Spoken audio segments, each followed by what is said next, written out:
Hello everyone, welcome to PNYC education. नमस्कार. कालपासून आपण 9वीचं पॉलिनॉमियल हे टॉपिक चालू केलेले आत्ता. तर काल आपण linear polynomial, cubic, quadratic polynomial अशी सुरुवात केली होती. तर आज आपण त्याचाच पुढचा पार्ट बघणार आहोत. त्यातलं आपलं आजचं पहिलं एक्झाम्पल काय बघा, write in standard form. Standard form म्हणजेच काय असतो, तर दिलेली जी इंडेक्स आहे ती आपल्याला डिसेंडिंग ऑर्डरमध्ये लिहावी लागते. तर पहिलं example is what, m³ + 3 + 5m. या ठिकाणी m³ ही सगळ्यात मोठा इंडेक्स आहे. त्यानंतर काय येणार, तर 5m + 3 याला म्हणतात स्टँडर्ड फॉर्म. म्हणजेच दिलेली पॉलिनॉमियल तुम्हाला इंडेक्सच्या डिसेंडिंग ऑर्डरप्रमाणे लिहायची, बाकी काही चेंजेस नाही करायचे. आज मी पर्पजली आन्सरला रेड कलरनी अंडरलाईन केलेलं आहे, just to identify it immediately. So the next example is what, -7y + y raised to 5 + 3y³ -1/2 + 2y raised to 4 - y².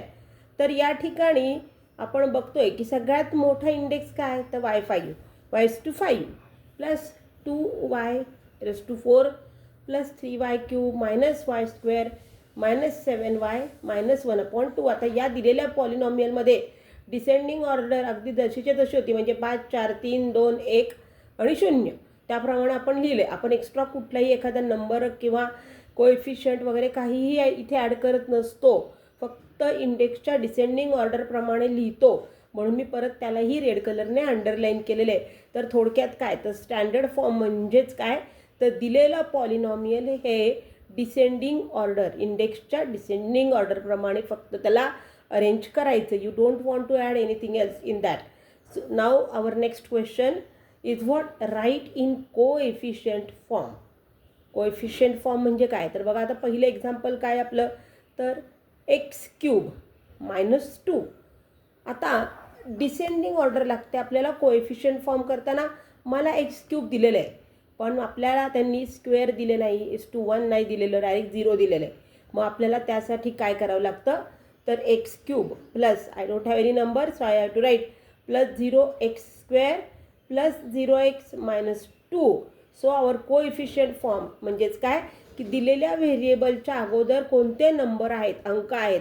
x³ आधी काय, 1, नंतर 0, नंतर 0 आणि -2. This is known as your coefficient form. Next is what, 5y, only y is to 1, म्हणजेच फक्त 1 दिलं आहे आपल्याला, बाकी काय दिलेलं नाही आहे. तर माझा कोएफिशियंट फॉर्म कसा होणार आहे, 5y + 0 म्हणजेच 5 आणि 0. Next is what, 2m/4 -3m² + 7. आता मला 4 दिलं आहे, पण क्यूब दिलं आहे का नाही, मग मला काय घ्यावं लागतं, तर 0m³. मग कसं होणार माझं coefficient form of this polynomial will be 2m/4 + 0m³ - 3m² त्यांनी दिलेलं आहे, प्लस माझ्याकडे m नाही आहे म्हणून मी 0m घेतलं, +7. So my coefficient form will be what, म्हणजेच काय, तर व्हेरिएबलच्या अगोदरचे नंबर लिहायचे.